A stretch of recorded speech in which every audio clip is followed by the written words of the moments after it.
ব্যক্তি থেকে পরিবার, সমাজ থেকে রাষ্ট্র, দেশ থেকে বিশ্ব সবকিছুর চালিকাই রাজনীতি। তাই রাজনীতির 10 দিক নিয়ে রাজকাহন নিবেদন করছে জি25 ইস্পাত। সাথে আছি আমি তাসনুভা তন্নি। জুলাই সনদ বাস্তবায়ন পদ্ধতি ও গণভোট নিয়ে রাজনৈতিক দলগুলোর মধ্যে যে দ্বন্দ্ব চলছিল বলা যায় তা এখন অনেকটাই নিরসন করেছে অন্তর্বর্তী সরকার।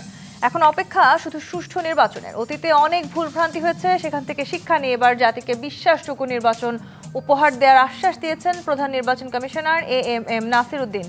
এদিকে নির্বাচনের সুষ্ঠু পরিবেশ তৈরি হয়ে গেছে মন্তব্য করে বিএনপি মহাসচিব মির্জা ফখরুল ইসলাম আলমগীর মনে করছেন কোনো ঝামেলা ছাড়াই ত্রয়োদশ নির্বাচন অনুষ্ঠিত হবে। তবে আসন্ন এই নির্বাচন আদৌ সুষ্ঠু হবে কি না তা নিয়ে সন্দিহান রাজনৈতিক বিশ্লেষকরা। কারণ ইতিমধ্যে নির্বাচন ঠেকাতে পতিত আওয়ামী লীগ ও তাদের সমর্থকরা প্রায়শই হুমকি দিচ্ছে। এর বাইরে স্বচ্ছ নির্বাচন অনুষ্ঠানের ক্ষেত্রে লুঠা, অবৈধ অস্ত্র, মব ও নাশকতার পাশাপাশি দলীয় কোন্দলকে বড় বাধা হিসেবে দেখছেন পর্যবেক্ষকরা। এদিকে আবার নির্বাচনকে সামনে রেখে সরকার ও নির্বাচন কমিশন নিবন্ধিত বিভিন্ন রাজনৈতিক দলগুলোর সঙ্গে সংলাপ করলেও জাতীয় পার্টিকে না ডাকায় তা নিয়ে প্রশ্ন তুলে দলটি বলছে এবারও বাংলাদেশ একটি পাতানো নির্বাচনের দিকেই যাচ্ছে। এমন প্রেক্ষাপটে বাংলাদেশে অন্তর্ভুক্তিমূলক নির্বাচনের মধ্য দিয়ে সব বিষয়ে নিষ্পত্তি চাইছে ভারত। তবে আজ পররাষ্ট্র উপদেষ্টা বলেছেন অন্তর্ভুক্তিমূলক নির্বাচন নিয়ে তাদের সরকারের উপর পশ্চিমাদের কোনো চাপ নেই। তাহলে কোন দিকে যাচ্ছে দেশ ও দেশের রাজনীতি? উৎসবমুখর নির্বাচন আয়োজনে এখনো কি তবে কোনো চ্যালেঞ্জ আছে?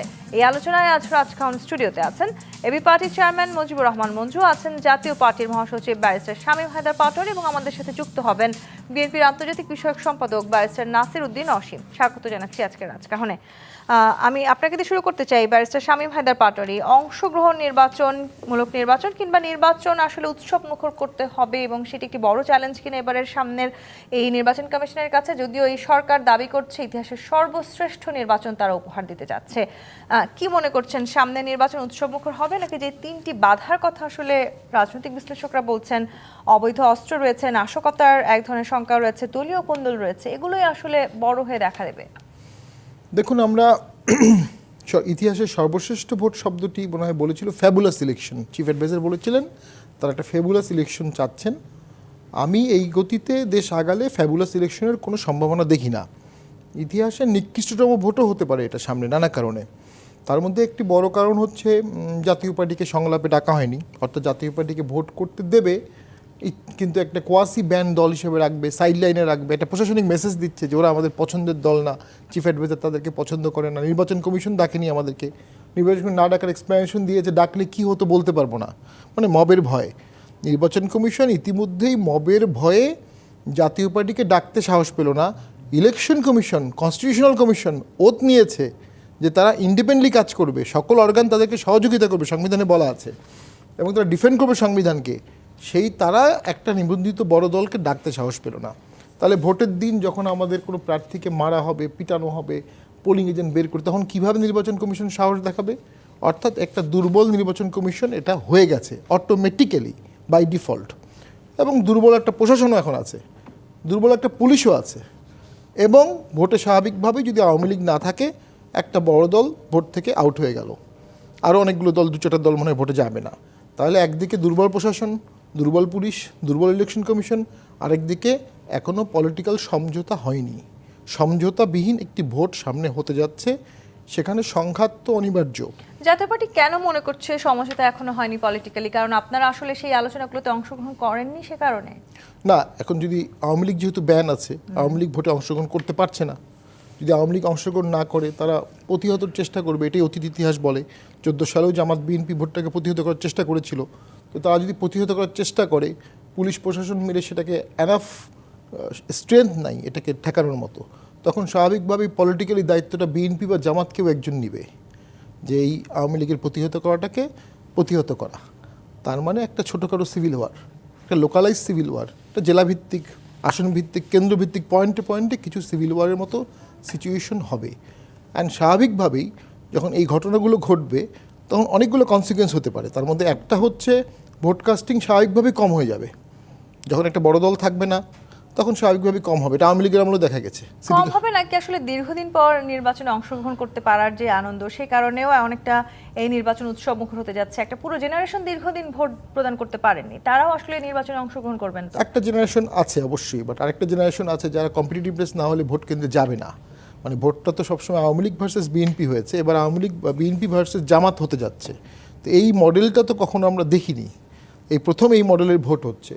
তাতে যেটা অনেকেই ভাববে কম্পিটিটিভনেসটা একটু হারিয়ে যাবে, অনেকেই ভোট কেন্দ্রে যাবে না, সংঘাতের ভয়ে অনেকে যাবে না। তবে একটা জিনিস ঘটবে, যদি সংঘাত হয়, যদি ক্রাইসিস হয়, তখন দেখা যাবে ইসলামিক দলগুলোর ভোটাররা ঠিকই ভোট কেন্দ্রে যাবে এবং ভোট কাস্ট হবে। তুলনামূলক বিএনপি বা জাতীয় পার্টির ভোটাররা কম যেতে পারে। তখন কিন্তু ভোটের রেজাল্টটা একটা অন্যরকম বা একটা সারপ্রাইজ রেজাল্ট হতে পারে। কিন্তু তাহলে আসলে আপনি নিশ্চয়ই জানেন, আমরা দেখেছি যে ফ্যাসিস্ট সরকারের আমলে যিনি সরকার প্রধান ছিলেন, তার যে হাসিনা পুত্র, তিনি আসলে বলেছেন নির্বাচন পণ্ড করে দেবে আওয়ামী লীগ। শেখ হাসিনা নিজেও রয়টার্সকে একটি সাক্ষাৎকার দিয়েছেন, সেখানেও তিনি বলেছেন নির্বাচন করতে না দিলে আওয়ামী লীগের সমর্থকরা ভোট বয়কট করবে। আওয়ামী লীগের সমর্থকরা আসলে ভোট বয়কট করলেও কিছু যায় আসে কিনা, নাকি তারা যদি নির্বাচনে আসে সেক্ষেত্রে এবারের আওয়ামী লীগহীন যদি এই নির্বাচন হয় সেই সমীকরণ পাল্টে যেতে পারে? না, একটা হচ্ছে যে আওয়ামী লীগ ভোট বয়কট করলো, তাতে সার্টেন পার্সেন্টেজ ভোটার ভোট কেন্দ্রে গেল না, অর্থাৎ ভোট কাস্টিংটা প্রথমেই কমে গেল। আরেকটা হচ্ছে যখন আওয়ামী লীগ থাকবে না, তখন আওয়ামী লীগ না থাকার কারণে আওয়ামী লীগ বিরোধী কিছু গোষ্ঠীও ভোট কেন্দ্রে যাবে না, যে আমার প্রার্থী তো জিতে যাবে, আমি গিয়ে কী করব। যেমন আপনার ঢাকা সিটি কর্পোরেশনের ভোটে দেখা গেছে 5% ভোট কাস্ট হয়েছে, অনলি 5%। অথচ আওয়ামী লীগের ভোট তো তখনও 20-30% ছিল। 14 সালেও প্র্যাকটিক্যালি 5% ভোট কাস্ট হয়েছে, প্র্যাকটিক্যালি সেটাকে বাড়িয়ে পরে 20% দেখানো হয়েছে বা 40% করা হয়েছে। 154টা আনকন্টেস্টেড ছিল। যখনই একটি বড় দল থাকে না, কম্পিটিটিভনেস হারিয়ে যায়। আপনি আর্টিফিশিয়াল কম্পিটিটিভনেস তৈরি করতে পারেন, কিন্তু ওটা রিয়েল কম্পিটিটিভনেস হবে না। এবং সত্যিকারের আসলে কতখানি অন্তর্ভুক্তিমূলক নির্বাচন হবে সেটি নিয়ে তার মানে আপনারা এক ধরনের শঙ্কা প্রকাশ করছেন? জি, মনে করি অন্তর্ভুক্তিমূলক ইলেকশন হওয়ার সম্ভাবনা খুব কম। মুজিবুর রহমান মঞ্জু, সেই সম্ভাবনা আসলে আপনারাও মনে করছেন কিনা, নাকি আসলে সামনে নির্বাচন কিন্তু আপনাদের বেশ জোরে সোরে প্রস্তুতি চলছে, জোট নিয়ে আপনাদের এক ধরনের বিশাল আলোচনা চলছে, সম্ভবত আগামীকালকে আমরা নতুন কোনো খবর পেতে যাচ্ছি কিনা সেটাও একটু জানতে চাই আপনার কাছ থেকে। আবার এই যে আওয়ামী লীগ বারবার হুঙ্কার দিয়ে উঠছে তারা নির্বাচন পণ্ড করে দেবে, আওয়ামী লীগের সমর্থকরা ভোট বয়কট করবে, এই সব কিছু উৎসব মুখর যে নির্বাচনের কথা আমরা বারবার বলার চেষ্টা করছি, সেখানে একটি বড় প্রভাব বিস্তার করতে যাচ্ছে কি? ধন্যবাদ তন্নি। কথা হচ্ছে যে উৎসবটা কার, ঠিক আছে? যারা এতদিন ভোট দিতে পারে নাই, যারা এতদিন বঞ্চিত ছিল, যারা এতদিন নিপীড়িত ছিল, তাদের জন্য তো এটা ভোট উৎসব, কোনো সন্দেহ নেই।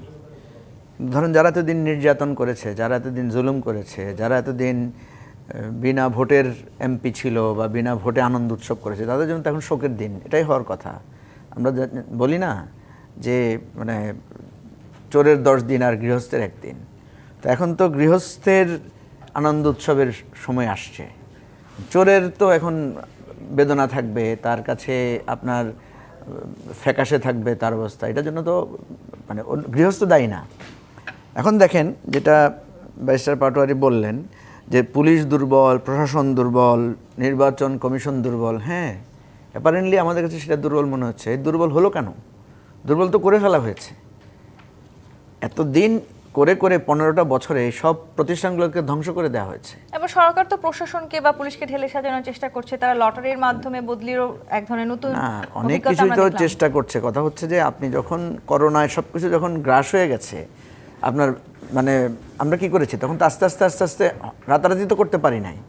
এই সরকারের অনেক দুর্বলতা আছে, কিন্তু সবচেয়ে বড় কথা হচ্ছে তার এই দুর্বলতা, তার এই ফেলিওরের অন্যতম কারণ হচ্ছে যে আওয়ামী লীগ দেশটাকে এই জায়গায় নিয়ে গেছে। এই জায়গায় নিয়ে গেছে বলেই তো আজকে আমরা এই জায়গা থেকে উদ্ধারের জন্য আস্তে আস্তে চেষ্টা করছি। এখন দেখেন আমাদেরকে কেন এরকম পরিস্থিতিতেও নির্বাচন করতে হচ্ছে। আমি কিন্তু কয়েকদিন আগেও প্রস্তাব দিয়েছিলাম যে ঠিক আছে, ইন্ডিয়া যেহেতু বলছে নির্বাচন তারা অন্তর্ভুক্তিমূলক চায়, এই অন্তর্ভুক্তিমূলক মানে কি? এর অর্থ যদি হয় যে আওয়ামী লীগকে এই নির্বাচনে আনতে হবে, তা আওয়ামী লীগকে নির্বাচনে আনতে হলে আপনি শেখ হাসিনাকে পাঠান, শেখ হাসিনাকে ফেরত দেন, শেখ হাসিনা সে মানে কোর্টে আত্মসমর্পণ করুক, বিচারের মুখোমুখি হোক, উনি ন্যায় বিচার পাক, আমরা তো চাই। তো ন্যায় বিচার উনি এসে আত্মসমর্পণ করুক, ওনার সাথে যারা চলে গেছেন, পালিয়ে গেছেন, তারা এসে কোর্টে আত্মসমর্পণ করুক। আমরা দাবি করি সরকারের কাছে যে ঠিক আছে, সব আসামিরা, দাগিরা, অভিযুক্তরা সবাই কোর্টে আসছে, তারা এখন সারেন্ডার করেছে, সো আপনি এখন আওয়ামী লীগের নিষেধাজ্ঞাটা শিথিল করে দেন, আওয়ামী লীগ নির্বাচনে আসুক, হোক না। আমার কথা হচ্ছে যে আপনি পালিয়ে যাবেন, আপনি হুমকি দিবেন, আপনি সব কিছুতে অসহযোগিতা করবেন, আপনি আইনের প্রতি বৃদ্ধাঙ্গুলি দেখাবেন, আপনি মানুষকে মারবেন, সব কিছু ধ্বংস করবেন, এরপর বলবেন যে নির্বাচন অংশগ্রহণমূলক হচ্ছে না কেন? আরে আপনাকে অংশগ্রহণমূলক করার জন্য আমি পাচ্ছি কোথায়? কিন্তু আসলে এই যে আপনি যে ঘটনাগুলোর কথা বলছেন কিংবা যে শঙ্কাগুলো করছেন, অবৈধ অস্ত্র, নাশকতা, দলীয় কোন্দল, এই তিনটি বিষয়কেও তো আসলে বড় তিনটি বাধা হিসেবে দেখছেন রাজনৈতিক বিশ্লেষকরা। এই বাধাগুলো দূর করার দায়িত্ব তো এই অন্তর্বর্তী সরকারের ছিল। সরকারের তো আমি তো আবারও বলছি যে সরকার এটা এমন একটা সরকার যেই সরকারটা একদম অপ্রস্তুত অবস্থায় ক্ষমতা গ্রহণ করেছে এবং তার কোনো নির্দিষ্ট পরিকল্পনা ছিল না। সে হঠাৎ করে এসে একটা ভঙ্গুর অবস্থায় সে দায়িত্ব গ্রহণ করেছে। আমাদের অনেক প্রত্যাশা ছিল এই সরকারের উপরে, সেই প্রত্যাশা তো পূরণ করতে পারে নাই। কিন্তু আমি যদি ওই প্রত্যাশার জায়গা থেকে দেখি তাহলে আমি অনেক ত্রুটি বিচ্যুতি দেখব। কিন্তু আমি যদি এই সরকারকে আপনি ওই জায়গা থেকে দেখি যে এই ধরনের পরিস্থিতিতে পৃথিবীতে বহু জায়গায় গৃহযুদ্ধ হয়েছে, পৃথিবীতে বহু জায়গায় আপনার এই সমস্ত পরিস্থিতিতে মানে গণ অভ্যুত্থান উত্তর, যেখানে 1400 মানুষ মারা গেছে, যেখানে 25,000 মানুষ আহত পঙ্গু হয়েছে, সেখানে এই সমস্ত জায়গায় দেখি আমরা ভয়ানক জিঘাংসা দেখি, লাশের পর লাশ পড়তে দেখি, গৃহযুদ্ধ পরিস্থিতি তৈরি হওয়া দেখি, দুর্ভিক্ষ অবস্থা দেখি। এই সরকার তো এই জায়গাটায় অন্তত সেভ করেছে। তাহলে আপনি কি মনে করছেন যে আসলে উৎসব মুখর নির্বাচন হতে পারে, সেই সম্ভাবনা আছে নাকি? হ্যাঁ, অবশ্যই উৎসব মুখর হবে তাদের যারা বঞ্চিত, যারা ভোট দিতে পারেন নাই, যাদের জন্য এটা প্রথম, তাদের জন্য উৎসব মুখর। আর যারা আমাদেরকে নৃশংসভাবে আমাদের সমস্ত অধিকার কেড়ে নিয়েছে, এই নির্বাচন আপনি তাদের জন্য উৎসব মুখর করতে পারবেন। আসবো ব্যারিস্টার নাসিরউদ্দিন অসীম যুক্ত হয়েছেন আমাদের সাথে। ব্যারিস্টার নাসিরউদ্দিন অসীম, নির্বাচন নিয়ে অনেক ধরনের চ্যালেঞ্জ আছে এই নির্বাচন কমিশনের সামনে, সেই নির্বাচন কমিশনও বলেছে, এবং এই সরকারের সামনেও আসলে অনেক ধরনের চ্যালেঞ্জ আছে। আমি একটা উদাহরণ দিয়ে একটু বলি। হাসিনা সরকার পতনের পর পুলিশের 5,763টি আগ্নেয়াস্ত্র, 6,52,008টি গুলি লুট হয়েছে। এর মধ্যে এখনো 1,340টি সন্ত্রাসী নাশকতাকারীদের হাতে। তার মানে আসলে লুট হওয়া যতখানি অস্ত্র উদ্ধার করা হয়েছে তার মধ্যে অনেক অংশই আসলে এখনো বাইরে আছে। সেক্ষেত্রে আসলে উৎসব মুখর হতে যাচ্ছে নাকি সহিংসতামূলক হতে যাচ্ছে? ধন্যবাদ আপনাকে। আমার সহ আলোচক যারা আছেন, দর্শক শ্রোতা যারা আছেন, তাদেরকে আশ্বস্ত করতে চাই, আইন শৃঙ্খলা রক্ষাকারী বাহিনী এবং সরকার, নির্বাচন কমিশন যদি আন্তরিকভাবে চান, নিঃসন্দেহে উৎসব মুখর পরিবেশেই কিন্তু আপনার নির্বাচনটা সম্ভব। সহিংসতার কথা যদি বলেন যে সহিংসতার ধ্রুবকটা কীরকম, সহিংসতা ভারত বৃহত্তম গণতান্ত্রিক রাষ্ট্র, সেখানে কোনো প্রদেশের নির্বাচনে দেখা গেছে একদিনে 100 জন নিহত হয়েছিল, কিন্তু নির্বাচনের নিরপেক্ষতা নিয়ে কখনো কোনো প্রশ্ন ওঠেনি। আমাদের এখানেও সেটা সম্ভব। এই ধরনের অপরাধগুলো যেগুলো, এগুলো সামাজিক অপরাধ, এগুলো থাকবেই, কিন্তু এগুলো আনুষঙ্গিক, দৈনন্দিন হয়ে গেছে আমাদের, এগুলো রুটিন ওয়ার্কের মতো। পুলিশ থাকবে, রাষ্ট্র থাকবে, জনগণ থাকবে, সন্ত্রাসীরা থাকবে, অপরাধীরা থাকবে, খুনিরা থাকবে। এ নিয়েই কিন্তু আমাদের জীবন এবং পথ চলা। এটা নিয়ে আপনার খুব বেশি আপনার মানে আতঙ্কিত হবার কোনো কিছু নেই। আপনি নিশ্চয়ই জানেন ইতিমধ্যে জামাতের আমির তিনিও এক ধরনের শঙ্কা প্রকাশ করেছেন, গণভোট আর আমাদের সরকারি, উনি বলেছেন যে সেটা জেনোসাইডের কথা বলেছেন উনি। একই দিন যদি হয় জেনোসাইডের কথা, জেনোসাইড অনেক বড় বিষয়। 71 সালে জেনোসাইড হয়েছিল, ওনারা সেটার জন্য দায়ী ছিলেন, অস্বীকার করার কোনো উপায় নেই। তো এই কথাটা যদি উনারা এখন এসে বলেন, এগুলি আপনার মনে করেন যে নির্বাচনের পরিবেশটাকে বিঘ্নিত করা, জনমনে একটা আতঙ্ক ছড়ানোর জন্য। আপনি তো বলেন যে পুলিশের লুট হওয়া অস্ত্রের কথা বলেছেন। আপনি দেখেন অন্তর্বর্তীকালীন সরকার আসার পরে 2009 সালে ইস্যুকৃত, 2009 সালের পরে ইস্যুকৃত যত আগ্নেয়াস্ত্র আছে সেগুলো জমা দিতে বলেছেন, কারণ সেগুলি স্ক্রুটিনি হবে, কারা কিভাবে সেগুলি পেয়েছে, সেখানে কি পরিমাণ অস্ত্র আপনার জমা পড়েছে, আর কি পরিমাণ অস্ত্র মনে করেন যে আপনার যাদের ছিল তারা জমা দেয়নি। জমা যদি না দেয় নির্দিষ্ট সময়ের মধ্যে, সেগুলি অবৈধ আগ্নেয়াস্ত্র হিসেবে বিবেচিত হবে।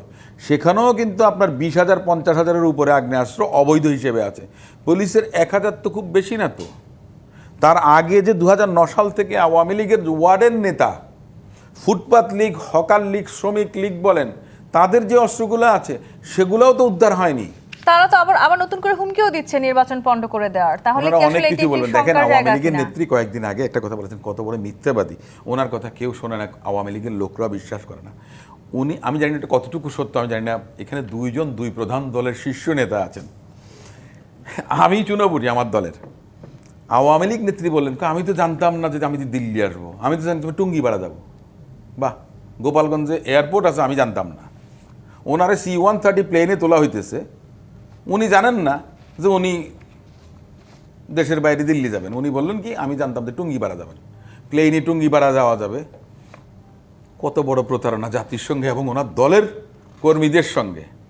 তো এই যে কথাবার্তাগুলো এগুলো আসে, এগুলো মনে করেন যে পলিটিক্যাল রেটরিক, কিন্তু ওনাদের পক্ষ থেকে, আওয়ামী লীগের পক্ষ থেকে এই সমস্ত হুঙ্কার বা যত কিছুই বলেন না কেন, মাননীয় প্রধান উপদেষ্টা তো বলেছেন যে সবচেয়ে ভালো উৎকৃষ্ট একটা নির্বাচন দেবেন।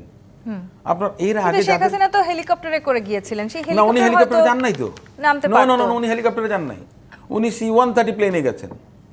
কে বলেছে আপনাকে হেলিকপ্টারে গেছে? আপনি আবার শুরুর নতুন দিকে আমরা তথ্য যে দিলেন। ফুটেজ দেখেছি সেখানে না তিনি না হেলিকপ্টারে ফুটেজে হেলিকপ্টারে করে মনে করেন যে যেখানে C-130 প্লেন ওয়াজ ওয়েটিং সেখানে উনি পর্যন্ত এসেছেন, তারপরে তিনি গেছেন। উনি প্লেনে করে গেছেন, উনি হেলিকপ্টারে করে ট্রানজিট নিয়েছেন, তাই না? সেই কারণে বলছি যাদের নেত্রী, এই যে আমার একটা কথা হচ্ছে যে আওয়ামী লীগের নেতাকর্মীরা যারা আছে আমি তাদের কাছে আহ্বান জানাবো, আপনাদের নেত্রীকে বিশ্বাস করবেন না। উনি আপনাদেরকে বারংবার মনে করেন যে বিপদের মধ্যে ফেলে দেবেন। আপনারা সাধারণ জনগণের একটা পার্ট হয়ে যান। আপনাদেরকে বাদ দেওয়ার জন্য আমরাও চাই না, কেউ চায় না। অনেক নিরীহ মানুষ আছে, সমর্থক আছে যারা আওয়ামী লীগ করেছেন, যারা কোনো অপকর্মের সঙ্গে জড়িত হন নাই। শেখ হাসিনা তো ওনার যে স্টলওয়ার্ড যারা ছিলেন, হাসান মাহমুদ সাহেবের সঙ্গে আপনার একটা টেলিফোন কনভারসেশন দেখলাম যে আমি থাকতে চাই না, আমি তো আরও আগে চলে যেতে চাইছিলাম। তার মানেটা কি? সব কিছু উনি আগে থেকে জানতেন যে ওনার যে পায়ের তলার মাটি নেই। কিন্তু আমার এটা উনি বাংলাদেশের আগে থেকে নির্বাচনে ভারতের কিংবা পশ্চিমাদের যে আসলে এক ধরনের প্রভাব, সেটি আমরা দীর্ঘদিন ধরে দেখে আসছি। এবং ইনক্লুসিভ ইলেকশনের কথা সবাই বলেছেন, ইলেকশন তো হয়ে গেছে। আমার মনে আছে ব্রাসেলসে 2012 ইউরোপিয়ান পার্লামেন্টের চেয়ারম্যানকে জিজ্ঞেস করেছিলাম, do you acknowledge this election? 2014 সালের কথা, আপনার না 2014 সালের কথা, আমি ওটা ছিল আপনার 2014-15 সাল সম্ভবত। তখন ওনারা বলেছিলেন যে look gentleman, sometimes we do acknowledge martial dictator as well. ওইখানে কে আসলো না না আসলো, ইলেকশন যখন একটা হয়ে যায় তখন কারো কোনো মাথা ব্যথা থাকে না, কারণ সবারই মনে করেন যে একটা কি বলে এটাকে ভেস্টেড ইন্টারেস্ট থাকে। জি, কিন্তু আবার ভারতকে যখন আসলে শেখ হাসিনার ইস্যুতে কোনো প্রশ্ন করা হয়, সেই সময় তারা আবারও ফেরত পাঠানোর ইস্যুতেই যদি আমি বলি, তারা বলেছেন যে অনুরোধটি খতিয়ে দেখা হচ্ছে এবং তারা আজকেও মঞ্জু ভাই জানিয়েছেন যে একটু আগে বাংলাদেশের বলেছেন। অন্তর্ভুক্তিমূলক নির্বাচনের মধ্য দিয়েই সব বিষয় নিষ্পত্তি তারা দেখতে চায়। মঞ্জু ভাই সুন্দর সেখানেও কথা আসলে বলেছেন। কি ধরনের সমীকরণ লুকিয়ে আছে, এই মঞ্জু ভাই জায়গাটিতে খুব আমরা সুন্দর- আসবো। যে মঞ্জু কি ভাই তো বিরতি নিয়ে সুন্দর করে ফিরতে চাই, ব্যাখ্যা- দর্শক জি ইস্পাত নিবেদিত রাজকাহন থেকে বিরতি নিয়ে ফিরছি, সাথেই থাকুন। জি ইস্পাত নিবেদিত রাজকাহন দেখছেন। ব্যারিস্টার শামীম হায়দার পাটোয়ারি, বাংলাদেশের নির্বাচনে আমরা দেখেছি ভারত এবং পশ্চিমাদের এক ধরনের বিশাল বড় প্রভাব থাকে, এবারে নির্বাচনেও সেই প্রভাব থাকবে কিনা? ইতিমধ্যে আপনি নিশ্চয়ই দেখেছেন যে জয়াসুল তিন তার ব্রিফিংয়ে বলেছেন বাংলাদেশের অন্তর্ভুক্তিমূলক নির্বাচনের মধ্য দিয়ে সব বিষয় নিষ্পত্তি চায় ভারত। তার মানে ভারত যা চাইছে তাই হবে, সেরকম সম্ভাবনা এখনো বাংলাদেশের প্রেক্ষাপটে আছে কিনা? না, সেরকমটা নাই, তবে সেটাকে ইগনোর করা যায় না টোটালি। যদিও আজকে ফরেন অ্যাডভাইজার বলেছেন যে নির্বাচন অংশগ্রহণমূলক করার ক্ষেত্রে পশ্চিমা বিশ্বের কোনো চাপ নাই। তো এটা একটা অদ্ভুত বিষয়, কারণ পশ্চিমা বিশ্ব ইলেকশন বলতে ইনক্লুসিভ ইলেকশন বোঝে। সেখানে একটা এক্সিকিউটিভ অর্ডারে আওয়ামী লীগ টেম্পোরারি ব্যান আছে, এটা যেমন সত্য, আবার অর্ডারটা এক্সিকিউটিভ অর্ডার, এটাও কিন্তু সত্য, জুডিশিয়াল অর্ডার না। নাও এখন যেটা ইস্যু সামনে দাঁড়াবে, গণভোট নিয়ে আজকে একটা অর্ডিন্যান্স হয়েছে, আমি একটু কনস্টিটিউশন ল নিয়ে একটু আলাপ করব। একটা হচ্ছে এই অর্ডিন্যান্স মেকিং পাওয়ারটা ছিল আগে রাজা প্রেরোগেটিভ আইন করতো ইংল্যান্ডে। তখন স্যার এডওয়ার্ড কোক 1611 একটা জাজমেন্ট দিল, বিখ্যাত কেস অফ প্রোক্লামেশন, যে বলে the king by his proclamation or otherwise can not change any part of the common law or statute law or customs of the realm. এবং এটা উনি বলছিলেন তখন ওই জেমস ওয়ান, কুইন অফ স্কটের, Mary of স্কটের ছেলে, কুইন এলিজাবেথের ভাতিজা, সে তখন ওই তরোয়াল দিয়ে তাকে মারতে আসছিল, কিন্তু উনি এই প্রোনাউন্সমেন্টটা বলেছেন। অর্থাৎ অর্ডিন্যান্স মেকিং পাওয়ার, সেই পাওয়ারটা এখন আমাদের রাষ্ট্রপতি এক্সারসাইজ করে আন্ডার আর্টিকেল 93। অর্ডিন্যান্স মেকিং পাওয়ারের কিছু সীমাবদ্ধতা আছে, তার মধ্যে একটা হচ্ছে আপনি সংবিধানকে কাটাছেড়া করতে পারবেন না, আর একটা হচ্ছে যে আইনটা পার্লামেন্ট করতে পারবে না সেই আইনটা আপনি করতে পারবেন না অর্ডিন্যান্স দিয়ে। এখন সংবিধানে এই মুহূর্তে আমি যদি পড়ে শোনাই, আর্টিকেল 93 সাব আর্টিকেল 1, এটা ক্যাটাগরিক্যালি প্রথমেই যেটা বলছে যে অর্ডিন্যান্স মেক করা যাবে যখন পার্লামেন্ট থাকবে না, তবে provided that no ordinance under this clause shall make any provision which could not lawfully be made under this constitution by act of parliament। তাহলে এই সংবিধানের অধীনে পার্লামেন্ট যে আইনটা পাশ করতে পারবে না, অর্ডিন্যান্স দিয়ে সেটা করা যাবে না। এখন সংবিধানে গণভোট নাই, এখন যদি পার্লামেন্ট আজকে সেশনে থাকতো, পার্লামেন্ট এই গণভোট আইনটা পাশ করতে পারতো না।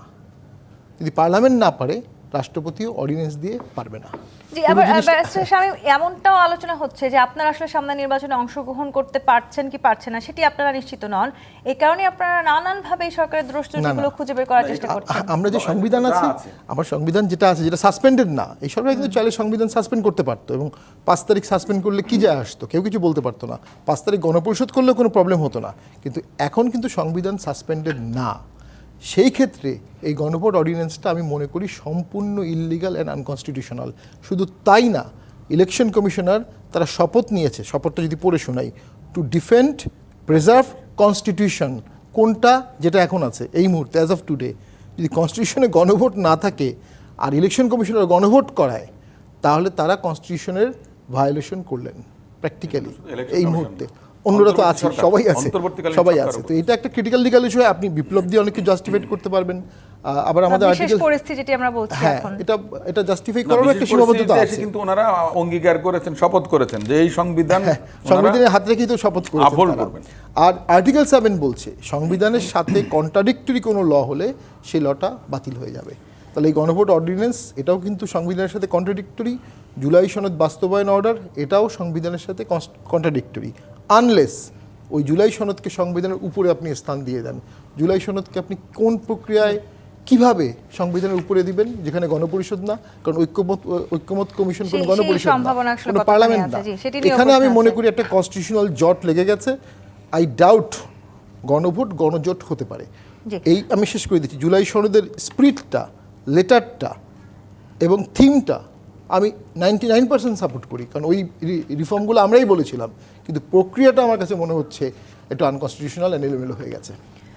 ব্যারিস্টার নাসিরউদ্দিন অসীম, উৎসবমুখ নির্বাচনে যেসব চ্যালেঞ্জ এই মুহূর্তে সবচেয়ে বড় হয়ে দাঁড়িয়েছে, তার মধ্যে দলীয় কোন্দল আসলে অনেক বেশি তীব্র হচ্ছে। বিএনপি একটি বড় রাজনৈতিক দল এবং তৃণমূল পর্যায়ে পর্যন্ত আপনাদের শতাধিকেরও বেশি আসলে প্রতিটা জেলায় জেলায় নেতাকর্মী কাজ করছেন, এবং সেখানে আপনাদের মনোনয়ন বাণিজ্য নিয়ে আসলে এক ধরনের শব্দ কোট আনকোট যেটি আসলে অনেকেই ব্যবহার করছেন, সেটি এর সামনে নির্বাচনে হবে কিনা সেটি নিয়ে সমালোচনা আছে। আবার আপনাদের প্রত্যাশা পূরণের বাধা হয়ে দাঁড়িয়েছেন মাঠ পর্যায়ের কিছু নেতাকর্মী, সে ধরনের এক ধরনের শঙ্কা আছে, যাদের বেশিরভাগই দলের হাইব্রিড হিসেবে পরিচিত। তাদেরকে আপনারা নিয়ন্ত্রণ করবেন কি করে? দেখেন, বাংলাদেশ জাতীয়তাবাদী দল বৃহত্তম একটা রাজনৈতিক দল। এই দলের প্রত্যেকটা কনস্টিটিউয়েন্সি, সংসদীয় আসনে 2 থেকে 3 বা ততোধিক মনে করেন আপনার যোগ্য প্রার্থী থাকেন। দল বিবেচনা করেন, বিভিন্ন জরিপ নিয়ে থাকেন নেতাকর্মীদের মধ্যে কাদের গ্রহণযোগ্যতা, ক্লিন ইমেজ বলে একটা কথা আছে, পারসেপশন বলে একটা কথা আছে, বিভিন্ন ফ্যাক্টর আপনার কনসিডারেশনে নিয়েই কিন্তু একজন প্রার্থীকে মনোনীত করেন। আপনাকে 3 জনকে মনোনীত করতে পারবেন না, একজনকে আপনাকে করতে হবে। তো সেক্ষেত্রে আপনি দেখেন যে 237টা আসনে মনোনয়ন দিয়েছে। এখানে আপনার বিদ্রোহ বা বিক্ষোভের কথা বলা হয়েছে, মনে করেন যে 40টা আসনের কথা বলা হয়েছে, যেটা বস্তুত না, মূলত 22-23টার মতো আছে এ ধরনের। এটা খুব স্বাভাবিক। কিন্তু দেখেন, 3টা নির্বাচন হয়নি, কিন্তু যে সমস্ত নির্বাচনে বিএনপি ঠিক মতো অংশগ্রহণ করতে পারেনি। সবারই কিন্তু একটা অ্যাসপিরেশন থাকে, একটা আপনার সবার মনে করেন যে একটা রাজনৈতিক যেই দীর্ঘদিন রাজনীতি করেছে তাদের প্রত্যাশা যে সংসদে যাবেন, সংসদ সদস্য হবেন, তাদের এলাকার প্রতিনিধি হবেন। সেদিক থেকে বিবেচনা করলে সবার মধ্যেই কিন্তু একটা স্পৃহা থাকবে এবং একটা অদম্য বাসনা থাকবে যে কে কাকে ঘায়েল করে সংসদে যাবেন বা নেতা নেতৃত্বের আপনার মন জয় করে অবস্থানটা একেবারে উপরে অধিষ্ঠিত করবেন। আবার এটা বিএনপি খুবই কিছু স্বাভাবিক। গুরুত্বপূর্ণ আসনে তাদের হেভিওয়েট নেতাদেরকে এখনো পর্যন্ত মনোনয়ন দেননি, সেটি নিয়েও আলোচনা আছে যে তারা আসলে নতুন বা তরুণদের সাথে জোট করবেন বলেই আসলে সেই আসনগুলো শূন্য রেখেছেন কিনা। দেখেন, এটা তো দলের আপনার এক একটা স্ট্র্যাটেজি থাকে, দলের স্ট্র্যাটেজি থাকতেই পারে, খুব স্বাভাবিক কথা। সেক্ষেত্রে হবে কি হবে না, সমীকরণে মিলবে কি মিলবে না, তারপরে তো এখনো মনে করেন তফসিলি হয়নি। বিএনপির রাজনীতি সংস্কৃতির সঙ্গে জামাত ইসলামের রাজনীতি সংস্কৃতি কখনো মেলে না। জামাত ইসলাম তাদের প্রত্যেকটা জায়গায় একক প্রার্থী থাকে, তারা 1 বছর আগে মনে করেন যে প্রার্থী দিয়েছে, যেখানে মনে করেন যে দ্বিতীয় ব্যক্তি মনে করেন যে গলা উঁচু করে কিংবা মনে করেন যে তার আধিপত্য বা তার ডমিনেন্স স্টাবলিশ করার মতো কোনো কিছু করেননি, যেটা বিএনপির মধ্যে আছে। তার কারণ বিএনপিতে একাধিক প্রার্থী আছে, বিএনপি বড় সংগঠন, বিএনপির সাপোর্ট বেশি। সবাই মনে করেন যে এবারের মতো নির্বাচনে যদি অংশগ্রহণ করতে পারে তাহলে তো সংসদ সদস্যটা হতে পারবো।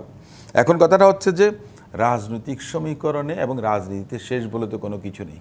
যে জামাতের সঙ্গে আপনার ঐক্য হবে না, এবিবাডির সঙ্গে হবে না, এনসিপির সঙ্গে হবে না, বা অন্যান্য অপরাপর রাজনৈতিক দলের সঙ্গে হবে না, আপনি তো এটা উড়িয়ে দিতে পারেন না। এখনো কোথায় আপনার নির্বাচন প্রক্রিয়া বলতে আপনার দ্বিতীয় কথা, আরেকটা কথা আমি বলি, মনোনয়ন বাণিজ্যের কথা যেটা বলছেন সেটা আমি আউটরাইটলি ভেহিমেন্টলি আমি সেটাকে রিজেক্ট করি, ডিনাই করি। এ ধরনের কোনো বিষয় বিএনপির রাজনীতির সঙ্গে কিংবা মনোনয়নের সঙ্গে জড়িত নয়।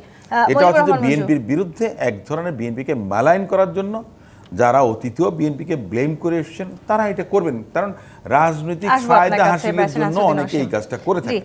যেটি বলছিলেন ব্যারিস্টার নাসিরুদ্দিন অসীম, রাজনীতিতে শেষ বলে কিছু নেই এবং নানানভাবে জোট হচ্ছে, ঐক্য হচ্ছে এবং সেটি নিঃসন্দেহে আসলে সরকারি দলে যাতে জিততে পারেন আপনারা সেই ধরনের শঙ্কার জন্যই হচ্ছে। সেখানে আপনাদের দলটিরও আসলে নতুন করে আমরা দেখতে পাচ্ছি যে এনসিপি বা এবি পার্টির এক ধরনের জোট সামনের দিকে হতে যাচ্ছে কিনা সেটি নিয়েও যেমন আলোচনা আছে, তেমনি আসলে এই যে আমরা বারবার বলছি যে অন্তর্ভুক্তিমূলক নির্বাচনের জন্য আসলে ভারত এক ধরনের কথা বলছে, কিংবা আজকে পররাষ্ট্র উপদেষ্টা যেটি বলেছেন অন্তর্ভুক্তিমূলক নির্বাচনে পশ্চিমা চাপ নেই, এটি কেন বলা হচ্ছে বারবার? তার মানে কোথাও না কোথাও কি আসলে আওয়ামী লীগের ফিরে আসার এক ধরনের শব্দ আমরা শুনতে পাচ্ছি? আপনার সে প্রসঙ্গে যাওয়ার আগে আমি শামীম হায়দার পাটোয়ারি যে কথাটা তুলেছেন যে অর্ডিন্যান্স জারির বিষয়ে, দেখেন এমন একজনের কাছ থেকে আমরা এটা শুনলাম, এরশাদ সাহেব 1982 সালের 24 মার্চ বুধবার ক্ষমতাটা দখল করলেন, একজন রাষ্ট্রপতিকে সরিয়ে একটা মন্ত্রিপরিষদকে বাতিল করে সংবিধান পোস্টপোন করে।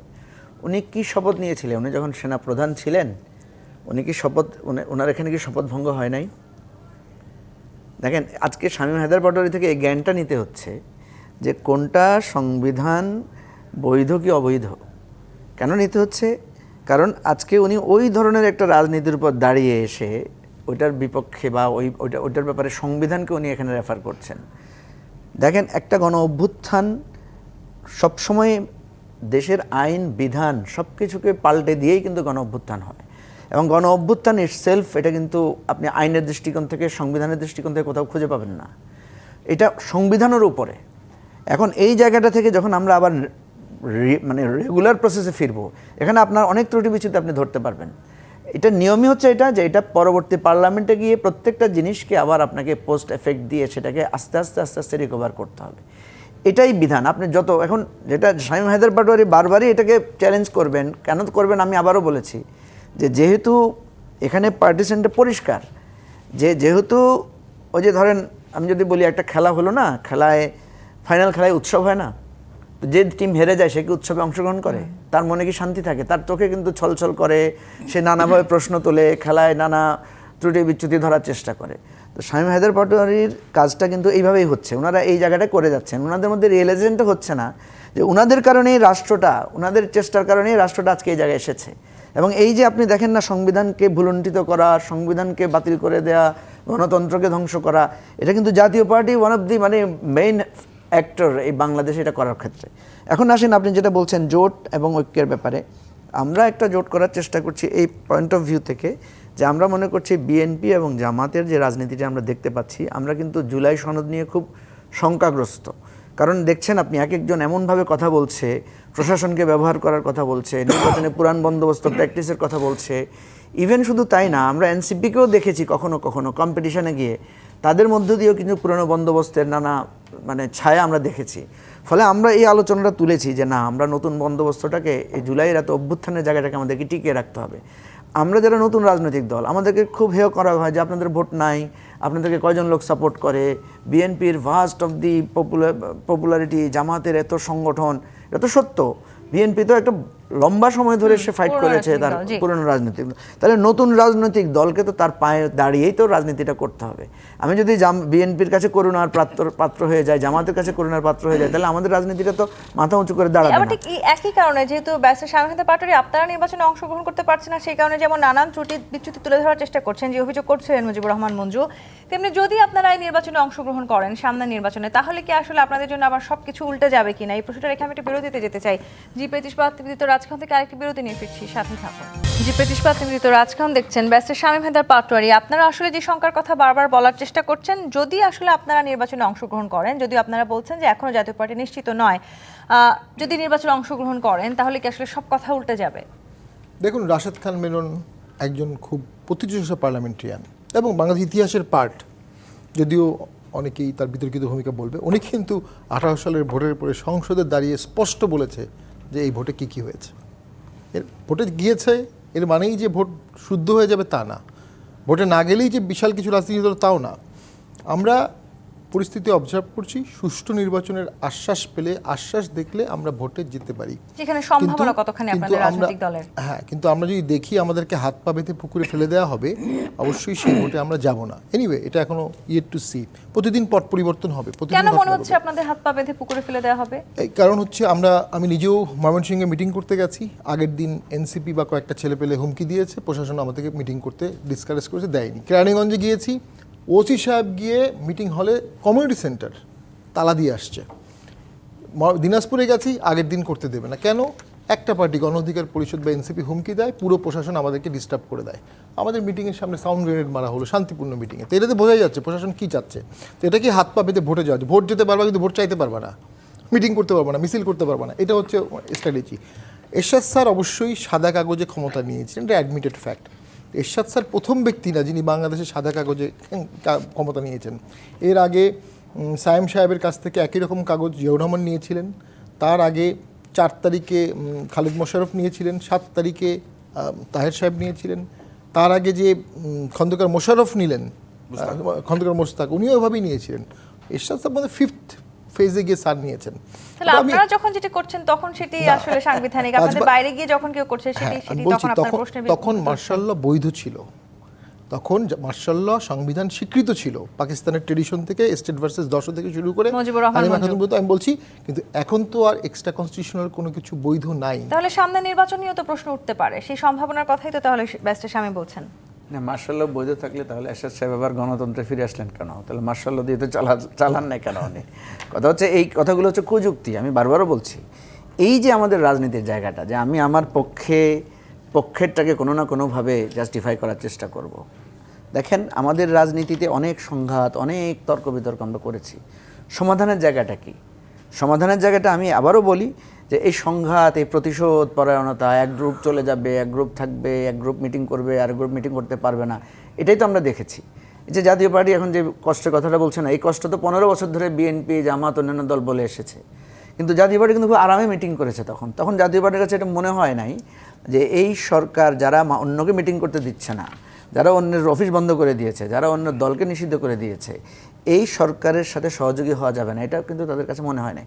দেখেন, স্টিল এখনও আমার কাছে মনে হচ্ছে যে আওয়ামী লীগের লোকেরা, জাতীয় পার্টির লোকেরা এখনও শেখ হাসিনার ভয়ে আতঙ্কিত।